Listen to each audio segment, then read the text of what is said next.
রাতের আধারে ভারত পাক সীমান্তরক্ষীদের গোলাগুলিতে ফের উত্তপ্ত হয়ে ওঠে কাশ্মীরের নিয়ন্ত্রণ রেখা।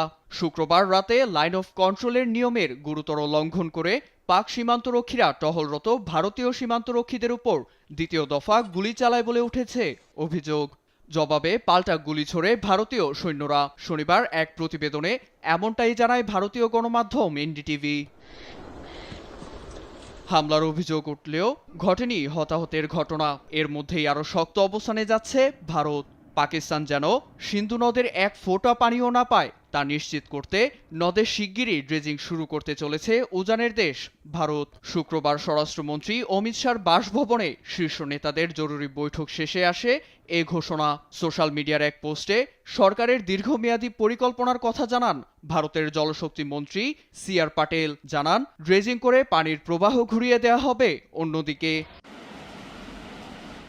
এদিকে পাকিস্তানকে উচিত জবাব দিয়ে কাশ্মীরকে ভারত মানচিত্রের সঙ্গে যুক্ত করার জন্য দ্রুত পদক্ষেপ নেওয়ার আহ্বান জানিয়েছেন তেলেঙ্গানা রাজ্যের মুখ্যমন্ত্রী এ রবীন্দ্রনাথ রেড্ডি। পেহেলগামে নিহতদের স্মরণে মোমবাতি হাতে মিছিল শেষে এ মন্তব্য করেন তিনি। এ মিছিলে অংশ নেন রাহুল গান্ধী সহ আসাদুদ্দিন ওয়াইসি।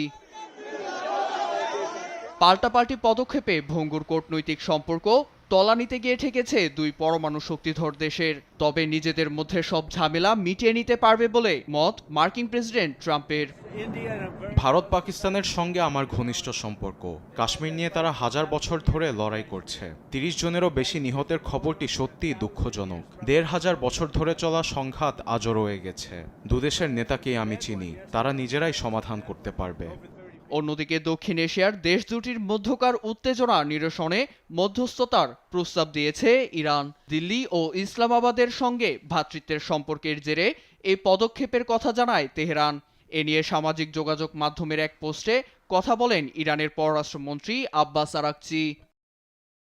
নীরব দাস, নিউজ ডেস্ক, দেশ টিভি।